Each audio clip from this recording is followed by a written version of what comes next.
Joining me right now on the phones, Matt Mackowiak. Matt joins us every Monday morning. Matt, good morning. How are you?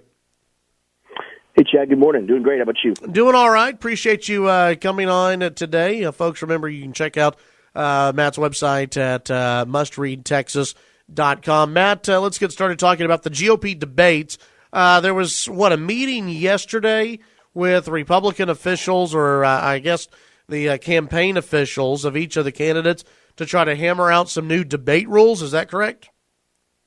Yeah, last night in Virginia, looks like most, if not all, the campaigns are represented, but the RNC was not represented, which was kind of interesting. I mean, I think basically every campaign has some complaint about the debate process. If you're in the undercard debate, you're mad you're not in the prime time.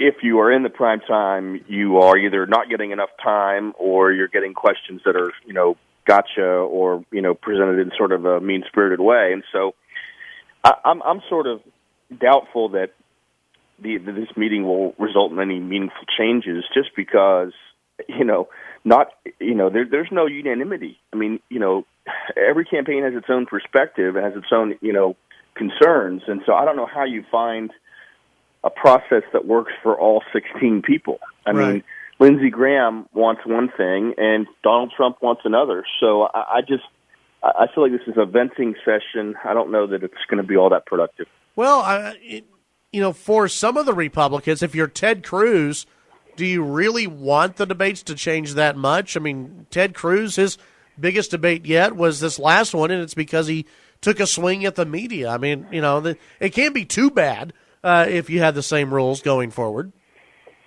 That's right. I mean, if you look at Cruz, Fiorina, Rubio, they're benefiting from the debates. Christie, if you were to, perhaps go from one 10-person primetime debate to perhaps 2 7-candidate debates, which is one idea that's kicking around, that does sort of, reduce the stakes. And if you're in the debate that doesn't have Trump, it might be more substantive, but it's going to have a much smaller audience also.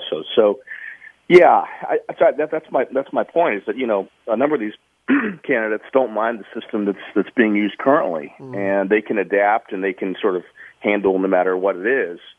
So, again, I mean, I just think you've got to have one person, one entity that's representing all the campaigns that is negotiating with the networks. And to me, everybody likes to complain about the RNC.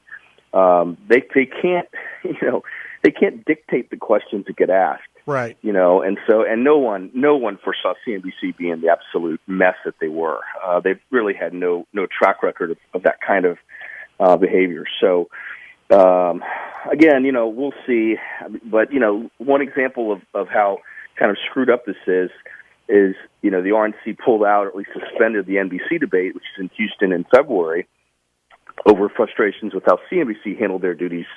The partner on that debate was Telemundo. And so last night, apparently, Jeb Bush's campaign manager said, look, we need to get Telemundo back into this thing. Even if NBC's out, we need to partner with Telemundo again. Mm-hmm. And Trump's campaign manager said, we're not going to participate if Telemundo's involved. Who knows why, what grievance, Trump has against Telemundo, who knows.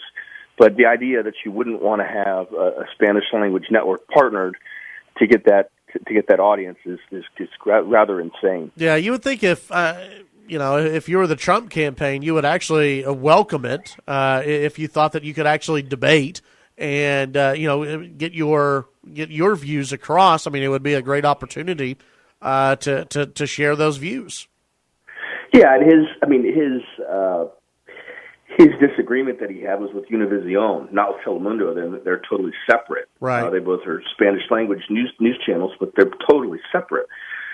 Yeah. So again, I mean, I remain a little bit doubtful that there's going to be meaningful changes. Apparently they all agreed they wanted opening and closing statements. They wanted debates no longer than 2 hours. They wanted to pre-approve graphics that have biographical details about their candidates before debate. So you may have some minor things, but the Fox Business debate November 10th in Milwaukee's not changing. Questions are the debates after that going to change? We'll see. Visiting with Matt Mackowiak, GOP political strategist, co-founder of mustreadtexas.com. Matt, were your thoughts after this last debate from CNBC pretty much on par with what a majority of people were thinking, that it was a great night for Marco Rubio and Ted Cruz? Yeah, and then for Chris Christie as well. I thought those were the three really clear winners. But yes, Cruz and Rubio by far, sort of tied for first. Cruz had the great moment swatting down the media, but he was really strong on all of his other answers. And obviously Rubio got the better of the interaction with Jeb, and that really came to sort of define that entire debate. Yeah. And it set, Jeb's campaign off on this sort of death spiral, which is going to be hard for them to break. Now, maybe he can break it November 10th if he does well. But look, Jeb hasn't had a good debate yet. Even when he doesn't lose an interaction with someone else, which he did with Trump in the first debate and he did with Rubio in the third, even if you set those things aside, he's pretty average when it comes to all the other, moments in terms of just answering questions. And he just really had trouble being, sharp and crisp and smooth and creating enthusiasm among voters. He's really had trouble with that. And so, look, if Trump, I think the path that remains for Jeb is a very narrow path, which is kind of amazing given all the money that he's got. But he really needs Trump to win Iowa and perhaps New Hampshire. Jeb needs to be sort of the unity candidate, the unity stop Trump candidate, and partially because of his establishment backing, but also partially because of his resources. And so, there's a chance Trump could win Iowa, and there's probably maybe even a better chance right now he could win New Hampshire. But to me, I think that's the path. If Cruz or Carson wins Iowa and somebody else wins New Hampshire, it's hard for me to see how Jeb has a path. I think he's going to stay until March 15th because that's when Florida's date is, and he feels like he's likely to win Florida, which is winner take all. But boy, it does not look good for Jeb Bush right now. Yeah, and I'm glad you brought that up because I was going to ask you, what can Jeb Bush do to save his campaign? Is he basically in a lay low for a while, don't rock the boat? Because I saw a report today that he's going to try to restart his campaign. I mean, that's almost Hillary Clinton talk right there, of trying to restart a campaign this late into it with Iowa 90 days away.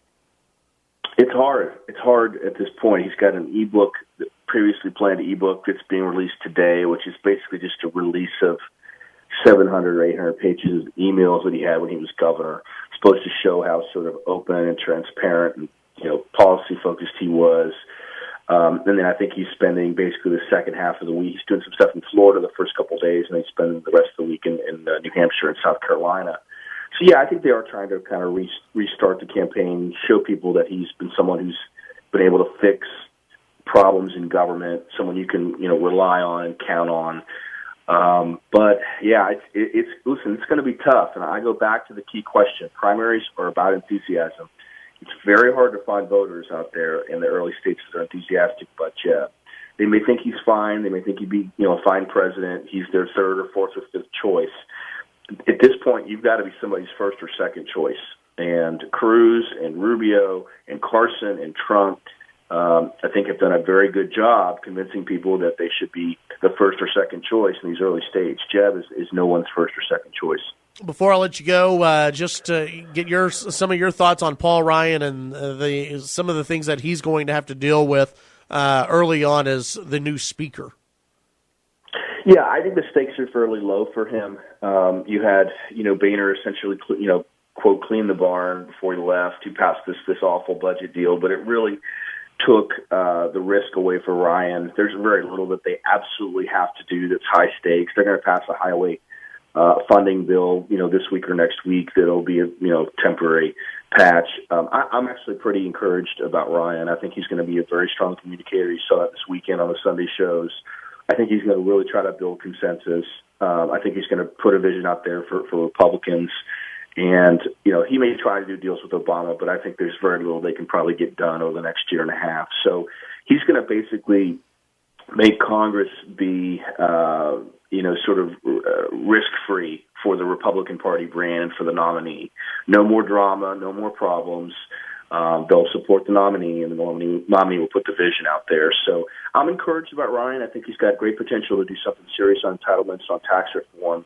In 2017, we have a new president, particularly if it's a Republican. What can people find on mustreadtexas.com this week? Yeah, there's a lot of news from Cruz over the past week that's on the site. He was in Iowa over the weekend at a pheasant hunt with Steve King, the influential Iowa congressman. There's a couple of stories about that. There's also a great profile of Cruz's travel aide, Bruce Redden, from Dallas Morning News that's very interesting as well. You can find all that and opinion and blog items from across the state of Texas at mustreadtexas.com. All right, Matt, as always, appreciate your time, and sorry about the Longhorns this weekend, man. Thanks a lot. Take care. Have a good one. It's Matt Mackowiak. Follow him on Twitter at Matt Mackowiak.